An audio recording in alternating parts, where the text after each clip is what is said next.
સૌ વાલા મિત્રોને મારા જય સિયારામ. હું દુષ્યંત પાઠક શ્રી હનુમાનજી દાદાની અસીમ કૃપાથી એક નવા વિડીયો સાથે આપની સેવામાં ઉપલબ્ધ છું. તો વાલા મિત્રો, આજનો ઉપાય આ વિષયની અંદર તારીખ છે 7મી ઓગસ્ટ 2026 અને વાર છે શુક્રવાર. પંચાંગની વાત કરું, અષાઢ મહિનો, કૃષ્ણ પક્ષ ચાલી રહ્યો છે. કૃતિકા નક્ષત્ર, વૃદ્ધિ યોગ, વૃષભ રાશિનો ચંદ્ર અને કર્ક રાશિનો સૂર્ય. અશુભ સમયની જો વાત કરું તો રાહુકાળ સવારે 10:55 થી 12:33 સુધી છે અને યમગંડ બપોરે 3:48 થી 5:26 સુધી છે. આ બંને સમય અશુભ સમય કહેવાય. અશુભ સમયની અંદર કોઈપણ પ્રકારનું શુભ કાર્ય અને શુભ યાત્રા ના થાય.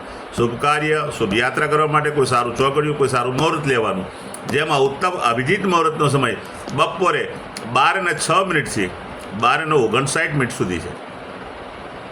વાલા મિત્રો, વાત કરીશું હવે આજના ઉપાયની. તો વહેલી સવારે સ્નાન કરવા બેસો, નાહવા માટે બેસો ત્યારે સૌપ્રથમ તમારા શરીરને પાણીથી ભીનું કરી દેજો. ત્યાર પછી 50 ગ્રામ જેટલું દૂધ લેજો અને પેલા ભીના શરીર ઉપર તમારે દૂધનો લેપ કરવાનો છે, દૂધ લગાડવાનું છે.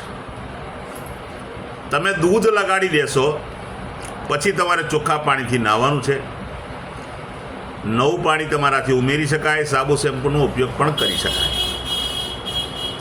સ્નાન થઈ જાય અને જ્યારે અંડરગાર્મેન્ટ્સ અને કપડાં પહેરવાની શરૂઆત કરો તે પહેલાં તમારી પાસે જે પણ સેન્ટ અને સ્પ્રે હોય તે તમારા કપડાં ઉપર લગાડજો, ભરપૂર લગાડજો. સેન્ટ અને સ્પ્રે ભરપૂર લગાડ્યા પછી જો તમારી પાસે દેશી અત્તર હોય અને તેમાં પણ ગુલાબનું દેશી અત્તર હોય તો આ જમણા હાથના અંગૂઠાની નીચે આ જે ભાગ ગાદીવાળો છે ત્યાં એ દેશી અત્તર લગાડી ડાબા હાથના અંગૂઠાથી આ રીતે રબ કરજો. આટલું જ કરવાની જરૂરિયાત છે. ત્યાર પછી સીધું સંધ્યાકાળે પશ્ચિમ દિશા તરફનું મુખ રાખવાનું. શ્રી હનુમાનજી દાદાને એક કાકભૂષણની રામાયણજીનો પાઠ અને એક હનુમાન ચાલીસાનો પાઠ દાદાને અર્પણ કરવાનો. આગળ ત્યાર પછી સૂતા પહેલાં પોતાની પથારીમાં બેસવાનું, પલાઠી વાળવાની. ઓમ કૃષ્ણાય વાસુદેવાય હરએ પરમાત્મને પ્રણત ક્લેશ નાશાય ગોવિંદાય નમઃ આ મંત્ર યથાશક્તિ જપવાનું. તમારો ઉપાય એ આગળ પૂરો થઈ જશે. જે મારા વાલા મિત્રનો જન્મદિવસ 7 ઓગસ્ટ 2026 શુક્રવારના દિવસે છે, બધા જ વાલા મિત્રોને સૌપ્રથમ તો જન્મદિવસની શુભકામના.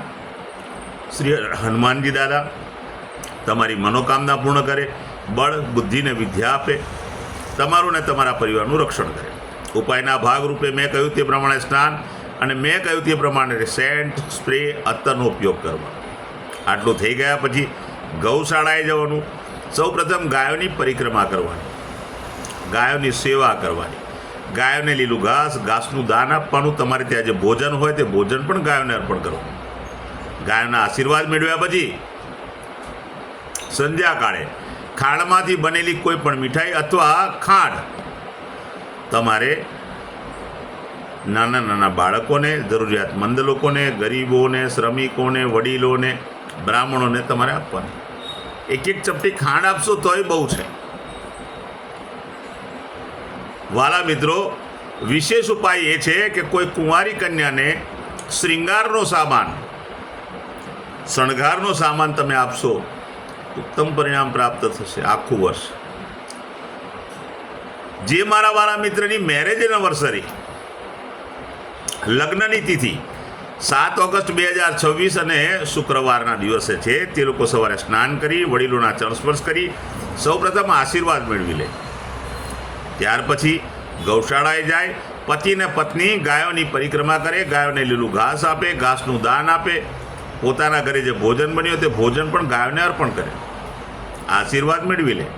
ત્યાર પછી સંધ્યાકાળ પહેલાં કોઈ પણ વૃદ્ધાશ્રમ, કોઈ પણ અનાથાશ્રમ, કોઈ પણ વિધવા આશ્રમમાં કોઈ પણ જરૂરિયાતમંદ લોકોને, શ્રમિકોને, વડી દરિદ્ર લોકોને, બ્રાહ્મણને તમે ભોજન આપજો, કાં તો આખું સીધું આપજો. આખું સીધું આપશો તો ઉત્તમ પરિણામ પ્રાપ્ત થવાનું જ છે, પણ આખું સીધું તમે ના આપી શકો તો કોઈ પણ વ્યક્તિને તમે જમાડજો, ભરપેટ જમાડજો. આખું વર્ષ પતિ અને પત્નીનું ઉત્તમ રીતે પસાર થશે. મારા વાલા મિત્રો, મારા બધા જ વિડીયો યુટ્યુબ પર હોય છે. મારી યુટ્યુબની ચેનલનું નામ છે દુષ્યંત પાઠક. મારી ચેનલને સબસ્ક્રાઈબ કરજો બેલ આઇકન દબાવજો.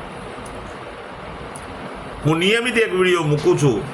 જો તમે બેલ આઇકન દબાયેલો હશે તો તમારા મોબાઈલ પર નોટિફિકેશન આવી જશે અને તમે મારો વિડીયો તરત જ જોઈ શકશો. મારું ઇન્સ્ટાગ્રામ, મારું ફેસબુકનું પેજ, એનું નામ પણ દુષ્યંત પાઠક જ છે. મારા પેજને ફોલો કરજો, લાઈક કરજો અને પ્રાર્થના કરું છું મારા બધા વિડીયોને શેર કરજો. વાલા મિત્રો,